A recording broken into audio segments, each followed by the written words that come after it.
সানিয়া শিরিন, সহকারী অধ্যাপক, অর্থনীতি বিভাগ, ঢাকা কলেজ। অনার্স তৃতীয় বর্ষের আমার প্রিয় ছাত্ররা, আশা করছি তোমরা সবাই ভালো আছো। আজকের অনলাইন ক্লাসে তোমাদের সবাইকে স্বাগত জানাচ্ছি। আজকে আমরা যে বিষয়টা সম্পর্কে জানবো সেটা হচ্ছে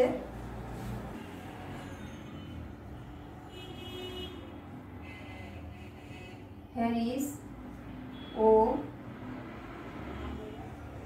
উলম্যানের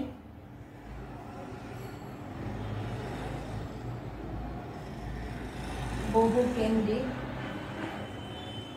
তত্ত্ব সম্পর্কে। 1945 সালে আমেরিকার দুইজন অর্থনীতিবিদ সি.ডি. হ্যারিস এবং ই.এল. উলম্যান নগরের ভূমি বিন্যাস সম্পর্কিত যে বক্তব্য প্রদান করেন তাই নগরের ভূমি সম্পর্কিত বহুকেন্দ্রিক তত্ত্ব বা মাল্টিপল নিউক্লি মডেল বলে। এই তত্ত্বের মূল বক্তব্য হচ্ছে নগরগুলো অপরিহার্যরূপে কোষ বিশিষ্ট, অর্থাৎ একটি নগর কোনো একটি কেন্দ্রকে অবলম্বন করে বিভিন্ন ধরনের ভূমি ব্যবহারের মাধ্যমে বিকশিত হয়ে ওঠে না, বরং পৃথক পৃথক কেন্দ্রকে অবলম্বন করে একটি নগর বিকশিত হয়। এই তত্ত্বের কতগুলো অনুমিত শর্ত আছে, আমি এখন এই শর্তগুলো লিখছি।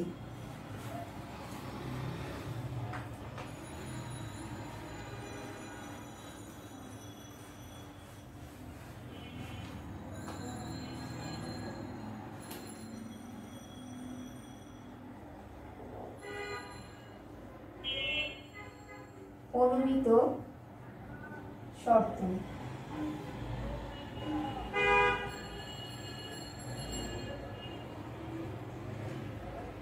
কাজের সাথে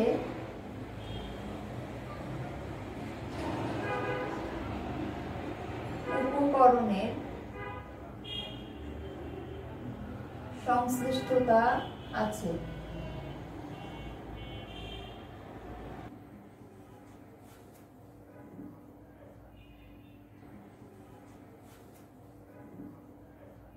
দুই নম্বর,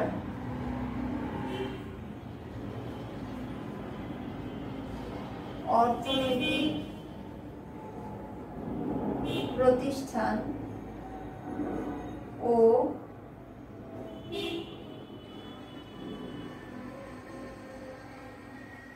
বাণিজ্যিক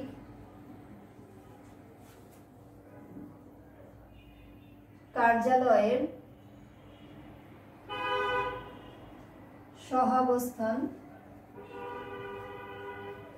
রয়েছে।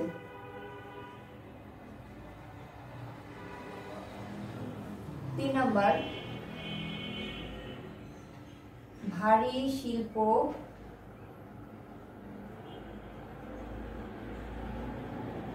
আবাসিক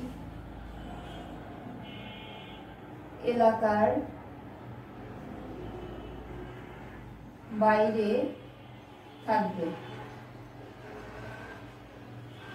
4 নম্বর,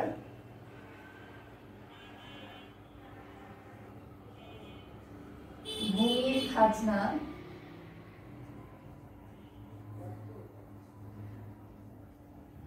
ব্যবহারের উপর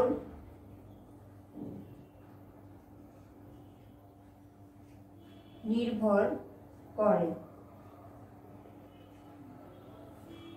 5 নম্বর,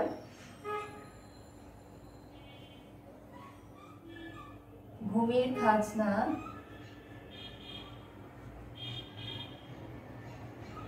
শূন্য হতে পারে।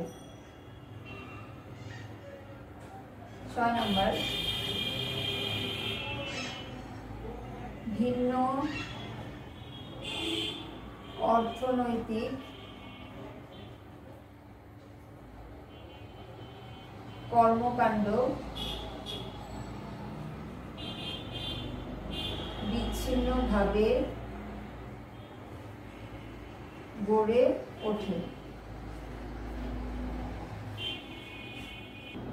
এখন আমরা এই অনুমিত শর্তগুলোকে বিশ্লেষণ করব। 1 নম্বর পয়েন্ট ছিল কাজের সাথে উপকরণের সংশ্লিষ্টতা আছে। একটি নগরে যে বিভিন্ন ধরনের কর্মকাণ্ড পরিচালিত হয় তার সাথে প্রাপ্ত যে উপকরণগুলো অর্থাৎ একটি নগরে যে উপকরণগুলো পাওয়া যায় তার একটা সংশ্লিষ্টতা থাকবে।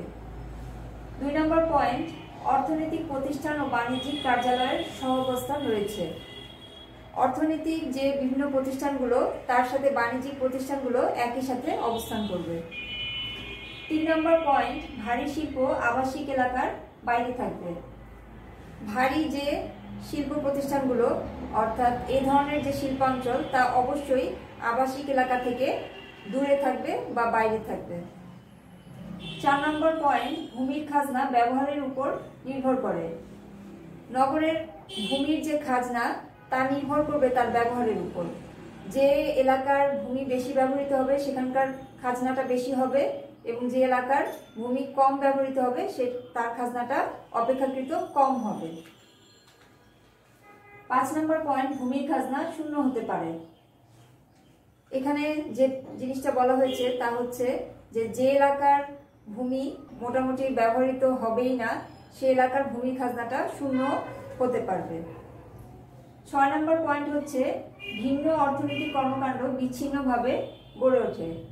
একটি নগরে যে বিভিন্ন ধরনের অর্থনৈতিক কর্মকাণ্ড পরিচালিত হয় সেগুলো আলাদা আলাদাভাবে বা পৃথকভাবে পরিচালিত হবে।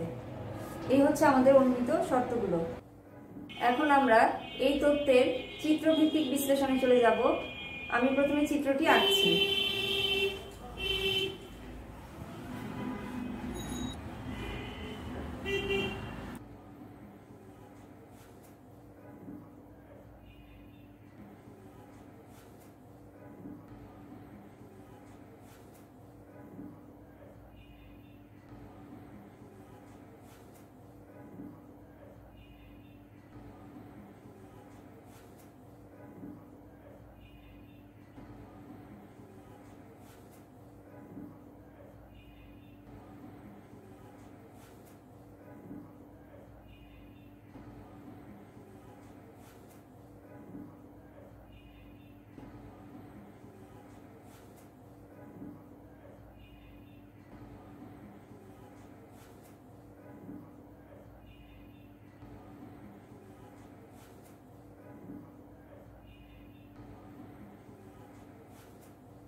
এটা হচ্ছে আমাদের 1 নম্বর অঞ্চল,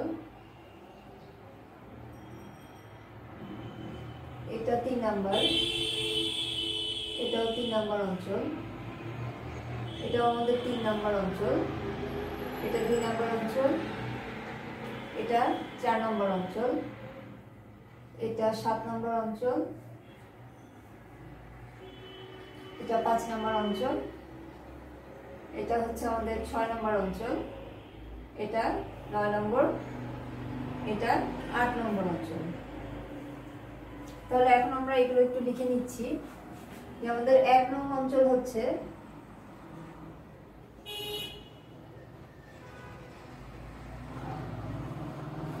কেন্দ্রীয় বাণিজ্যিক এলাকা।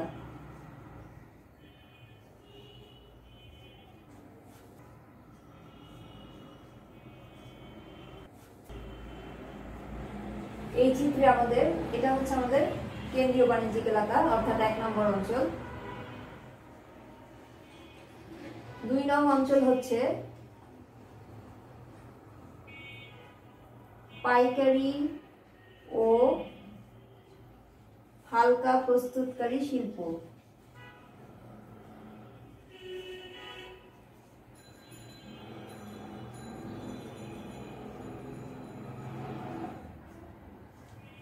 আমরা এখানে আমাদের 2 নম্বর অঞ্চল দেখতে পাচ্ছি, এটা 3 নং অঞ্চল, নিম্নবিত্ত আবাসিক এলাকা।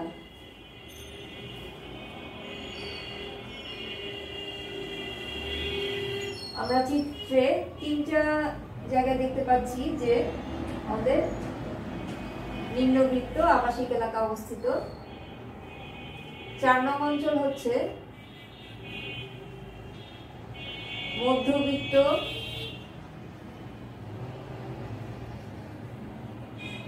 আবাসিক এলাকা। আমরা আমাদের চিত্রে এই যে বড় যে অংশটি, এটা দেখতে পাচ্ছি যে আমাদের মধ্যবিত্ত আবাসিক এলাকা। 5 নং অঞ্চল উচ্চবিত্ত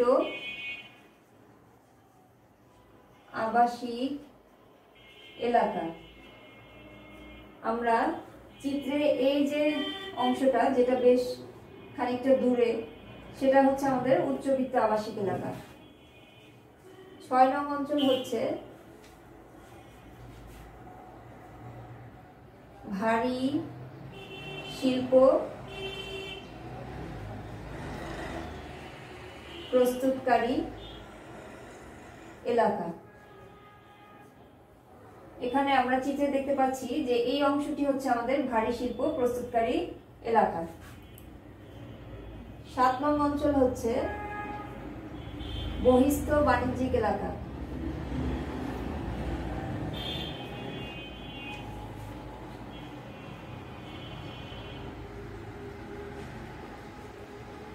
চিত্রে আমরা দেখতে পাচ্ছি আমাদের এইটা হচ্ছে আমাদের 7 নং অঞ্চল, অর্থাৎ যেটা হচ্ছে বহিস্থ বাণিজ্যিক এলাকা। 8 নং অঞ্চল হচ্ছে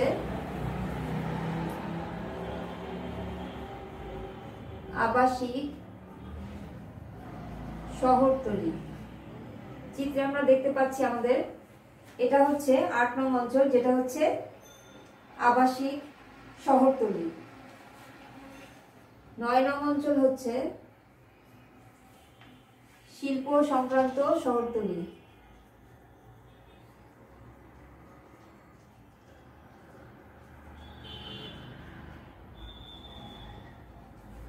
আমরা এখানে আমাদের চিত্রে দেখতে পাচ্ছি এটা হচ্ছে আমাদের সেই এলাকাটা, অর্থাৎ যেটা হচ্ছে শিল্প সংক্রান্ত শহরতলি।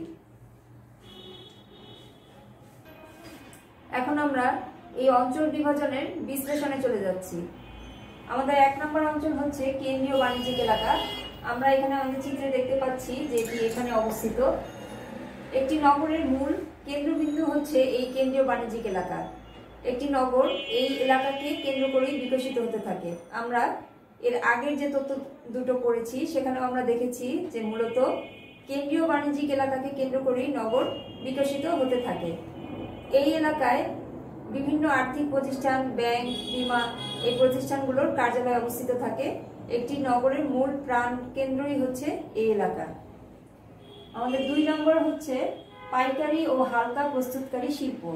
আমরা আমাদের চিত্রে দেখতে পাচ্ছি যে এটির অবস্থান হচ্ছে কেন্দ্রীয় বাণিজ্যিক এলাকার পাশেই, অর্থাৎ এই ধরনের শিল্পগুলো কেন্দ্রীয় বাণিজ্যিক এলাকার পাশে থাকলেও মূলত এর জন্য কিন্তু কোনো নির্দিষ্ট স্থান নেই, অর্থাৎ এটি যে কোনো জায়গায় প্রতিষ্ঠিত হতে পারে। তবে এই ক্ষেত্রে লক্ষণীয় যে এ ধরনের হালকা প্রস্তুতকারী শিল্প প্রতিষ্ঠানগুলো মূলত নদী, বন্দর বা রেল স্টেশনকে কেন্দ্র করে গড়ে ওঠে। এরপর হচ্ছে আমাদের 3 নং অঞ্চল নিম্নবিত্ত আবাসিক এলাকা। আমরা এখানে আমাদের চিত্রে দেখতে পাচ্ছি যে এই যে অংশটি, এই অংশটি এবং এই যে অংশটি, এটা হচ্ছে আমাদের নিম্নবিত্তদের আবাসিক অঞ্চল। এখানে মূলত নিম্নবিত্ত যে মানুষগুলো তারা বাস করে। একটু লক্ষ্য করলে তোমরা খেয়াল করবে যে এখানে কেন্দ্রীয় যে বাণিজ্যিক এলাকা আছে এবং হালকা শিল্প প্রস্তুতকারী যে প্রতিষ্ঠানগুলো আছে তার আশেপাশে নিম্নবিত্তদের আবাসিক এলাকা গড়ে উঠেছে।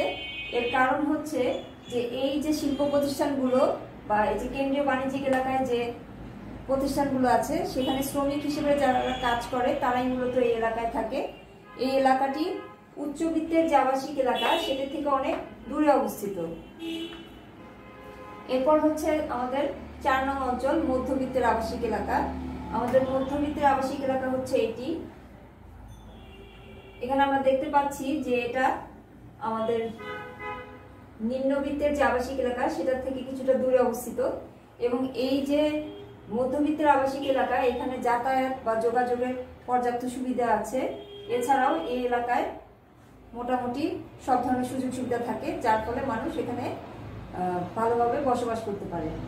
আমাদের 5 নম্বর অঞ্চলটি হচ্ছে উচ্চবিত্তের আবাসিক এলাকা। এটা আমরা দেখতে পাচ্ছি যে চিত্রে এই অংশটি, এটি একটি নগরের কেন্দ্রীয় যে বাণিজ্যিক এলাকা তার থেকে বেশ দূরে অবস্থিত, এবং এই এলাকায় পর্যাপ্ত যাতায়াত সুবিধা থাকে, এবং সবচেয়ে দূষণমুক্ত যে এলাকা তা হচ্ছে এই এলাকাটি। এই এলাকায় বসবাসের জন্য পর্যাপ্ত সুযোগ সুবিধা থাকায় এখানে উচ্চবিত্তের শ্রেণীর মানুষ এখানে বসবাস করে থাকে। 6 নং অঞ্চল হচ্ছে ভারী শিল্প প্রস্তুতকারী এলাকা। আমরা আমাদের চিত্রে দেখতে পাচ্ছি যে এই এলাকাটি হচ্ছে ভারী শিল্প প্রস্তুতকারী এলাকা। একটু লক্ষ্য করলে দেখতে পাবে যে এটি উচ্চবিত্তের যা আবাসিক এলাকা সেটি থেকে বেশ দূরে অবস্থিত, কারণ আমরা একটু আগেই আলোচনা করেছি যে উচ্চবিত্তদের যে আবাসিক এলাকাটা সেটি হচ্ছে সবচেয়ে দূষণ মুক্ত একটি এলাকা, একটি নগরী।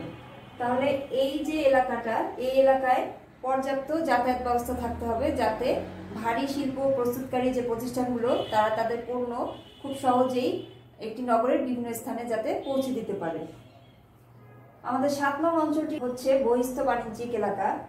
এখানে আমরা দেখতে পাচ্ছি যে চিত্রে এই যে অংশটি, এটি হচ্ছে আমাদের 7 নং অঞ্চল বা বহিস্থ বাণিজ্যিক এলাকা। এটির অবস্থান হচ্ছে মধ্যবিত্ত আবাসিক এলাকা এবং উচ্চবিত্ত আবাসিক এলাকার মাঝখানে, অর্থাৎ ছোট্ট একটি এলাকা হচ্ছে এই বহিস্থ বাণিজ্যিক এলাকা। এখানে মূলত এই যে দুটো এলাকা, এই দুটো এলাকার যে মানুষরা বসবাস করে তাদের প্রয়োজনের খাতিরে যে বাণিজ্যিক প্রতিষ্ঠানগুলো গড়ে ওঠে সেগুলো মূলত এলাকাটাতে। এখানে খুচরা বিক্রেতাদের বেশি আধিক্য থাকে, কারণ এই যে দুটো আবাসিক এলাকা এখানে মানুষদের যে নিত্য প্রয়োজনীয় যে জিনিসগুলো সেগুলো এখান থেকে সাধারণত পেয়ে থাকে। এরপর 8 নং অঞ্চল হচ্ছে আবাসিক শহরতলি। আমরা চিত্রে দেখতে পাচ্ছি যে এই যে অংশটি, এটি হচ্ছে আমাদের আবাসিক শহরতলি। এটি একটি নগরের থেকে বেশ খানিকটা দূরে অবস্থিত, অর্থাৎ যখন একটি নগরের জনসংখ্যা বাড়তে থাকে তখন এই ধরনের আবাসিক শহরতলি গড়ে ওঠে, এবং এখান থেকে মানুষ কি করে, মানুষ যোগাযোগ ব্যবস্থার মাধ্যমে তারা নগরের প্রাণকেন্দ্রের সাথে খুব দ্রুত যোগাযোগ করতে সক্ষম হয়। আমাদের 9 নং অঞ্চল হচ্ছে শিল্প সংক্রান্ত শহরতলি। আমরা চিত্রে দেখতে পাচ্ছি যে এই যে এলাকাটি, এটি হচ্ছে আমাদের শিল্প সংক্রান্ত শহরতলি। সাধারণত কোনো একটি শিল্প প্রতিষ্ঠান যখন বাড়তে থাকে অর্থাৎ বিস্তৃত হতে থাকে তখন এ ধরনের শহরতলির প্রয়োজন হয়ে পড়ে, এবং এ ধরনের একটা এলাকা তখন গড়ে ওঠে, যেটাকে বলা হয় শিল্প সংক্রান্ত শহরতলি। এই হচ্ছে আমাদের এই বহুকেন্দ্রিক তত্ত্বের চিত্রভিত্তিক বিশ্লেষণ। এখন আমরা এই তত্ত্বের সমালোচনায় চলে যাচ্ছি। আমি প্রথমে পয়েন্টগুলো লিখে নিচ্ছি।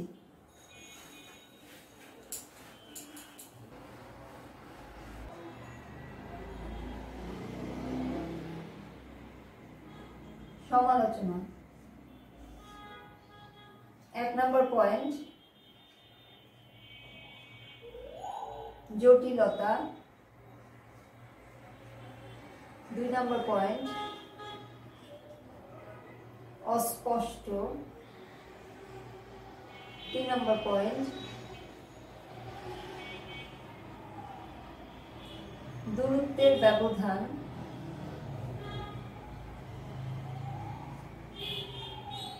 4 নম্বর পয়েন্ট, পরিবহন ব্যবস্থার অগ্রাধিকার। 5 নম্বর পয়েন্ট, অপূর্ণাঙ্গ। 1 নম্বর পয়েন্ট হচ্ছে জটিলতা। এই তত্ত্বটিতে একটি নগরের ভূমি ব্যবহারের যে প্রক্রিয়াটির কথা বলা হয়েছে তা তুলনামূলক বেশ জটিল এবং বাস্তবে কিন্তু এইভাবে অর্থাৎ এই জটিল প্রক্রিয়ায় কিন্তু একটি নগরের ভূমি ব্যবহৃত হয় না। আমাদের 2 নম্বর পয়েন্ট হচ্ছে অস্পষ্ট। এই তত্ত্বটিতে নগরের যে ভূমি যেভাবে ব্যবহৃত হবে, যে প্রক্রিয়াটিকে বলা হচ্ছে তা কিন্তু অস্পষ্ট, অর্থাৎ এর কিন্তু সুনির্দিষ্ট কোনো বিশ্লেষণ এখানে করা হয়নি। আমাদের 3 নম্বর পয়েন্ট হচ্ছে দূরত্বের ব্যবধান। এই তত্ত্বটিতে যে বিভিন্ন কেন্দ্রগুলোর কথা বলা হয়েছে, যে আমাদের উচ্চবিত্তের আবাসিক এলাকা, মধ্যবিত্তের আবাসিক এলাকা, নিম্নবিত্তের আবাসিক এলাকা বা ভারী শিল্প অঞ্চল, হালকা শিল্প অঞ্চল, এরকম বিভিন্ন যে কেন্দ্রগুলোর কথা বলা হয়েছে, সেই কেন্দ্রগুলো মানে অবস্থান একটি থেকে আরেকটির যে দূরত্ব কতটুকু হবে তা কিন্তু এই তত্ত্বটিতে বলা হয়নি। এই কেন্দ্রগুলোর কথা বলা হলেও এই দূরত্বের কথা কিন্তু তত্ত্বটিতে উল্লেখ করা হয়নি। 4 নম্বর পয়েন্ট হচ্ছে পরিবহন ব্যবস্থার অগ্রাধিকার। এই তত্ত্বটিতে আমরা দেখেছি যে পরিবহন ব্যবস্থাকে বেশি গুরুত্ব দেওয়া হয়েছে। এখানে বলা হয়েছে যে ভারী যে শিল্প প্রতিষ্ঠানগুলো বা হালকা শিল্প প্রতিষ্ঠান বা শহরতলি, আবাসিক যে শহরতলি, সেখানকার মানুষ খুব সহজেই উন্নত যাতায়াত ব্যবস্থার মাধ্যমে একটি নগরের কেন্দ্রের সাথে যোগাযোগ করবে। কিন্তু বাস্তবে কিন্তু একটি নগর শুধুমাত্র উন্নত পরিবহন ব্যবস্থার উপর ভিত্তি করেই গড়ে ওঠে না, কারণ একটি নগর গড়ে ওঠার পেছনে আরো অনেকগুলো নিয়ামক রয়েছে যেগুলোর উপর ভিত্তি করে একটি নগর গড়ে ওঠে। 5 নম্বর পয়েন্ট হচ্ছে অপূর্ণাঙ্গ। বহুকেন্দ্রিক যে তত্ত্বটি আমরা পড়লাম, এই তত্ত্বটি মূলত আগের যে দুটি তত্ত্ব আমরা হোমার হোয়াট এবং বার্জেসের যে নগরের ভূমির যে তত্ত্ব দুটো আমরা পড়ে এসেছি, এই তত্ত্ব দুটোর উপর ভিত্তি করেই কিন্তু এই তত্ত্বটি গড়ে উঠেছে। যেহেতু ওই দুটো তত্ত্বর অনেকগুলো সমালোচনা রয়েছে, যার পরিপ্রেক্ষিতে এই তত্ত্বটিও সমালোচনার ঊর্ধ্বে নয়। এই হচ্ছে আমাদের এই তত্ত্বের সমালোচনাগুলো। এখন আমরা ঢাকা শহরের প্রেক্ষাপটে এই তত্ত্বের অঞ্চল বিভাজনগুলো দেখব। আমি এগুলো লিখছি।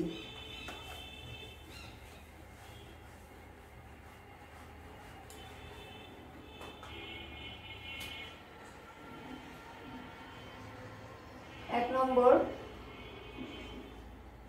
কেন্দ্রীয় বাণিজ্যিক এলাকা।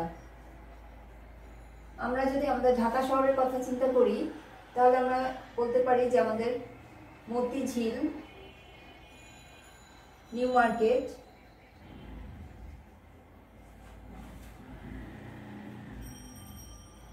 গুলিস্তান, এই এলাকাগুলোকে কেন্দ্রীয় বাণিজ্যিক এলাকা হিসেবে গণ্য করা যায়। 2 নম্বর হচ্ছে পাইকারি ও হালকা প্রস্তুতকারী এলাকা।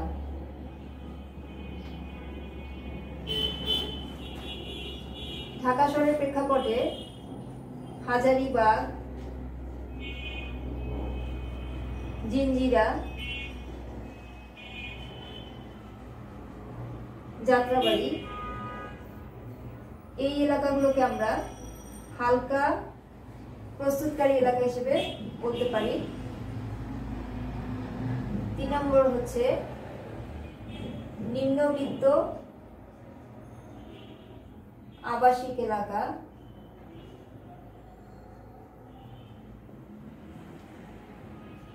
কামরাঙ্গীর চর,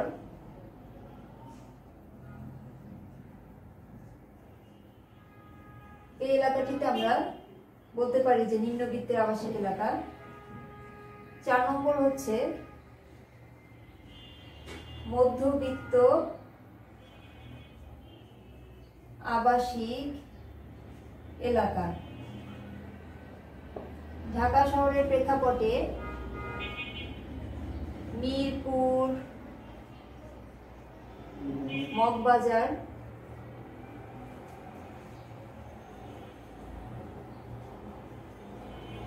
আজিমপুর, এই এলাকাগুলোকে আমরা মধ্যবিত্তের আবাসিক এলাকা বলতে পারি। 5 নম্বর উচ্চবিত্ত আবাসিক এলাকা।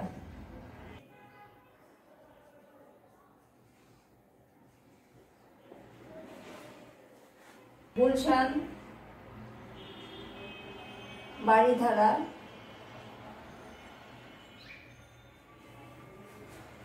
ধানমন্ডি, এই এলাকাগুলোকে আমরা উচ্চবিত্তের আবাসিক এলাকা বলতে পারি। 6 নম্বর হচ্ছে ভারী শিল্প এলাকা।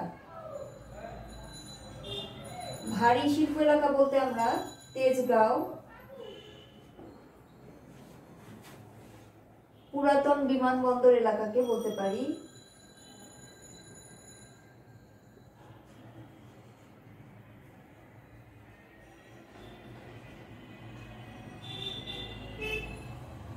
সাত নম্বর হচ্ছে প্রান্তীয় এলাকা।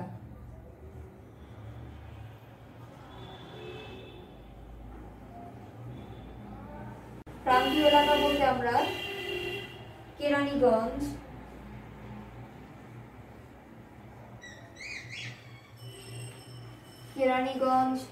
টঙ্গী,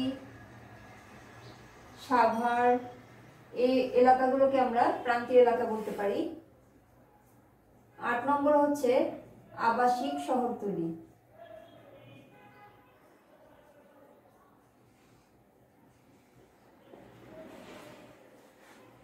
আবাসিক শহরতলি বলতে আমরা খিলক্ষেত,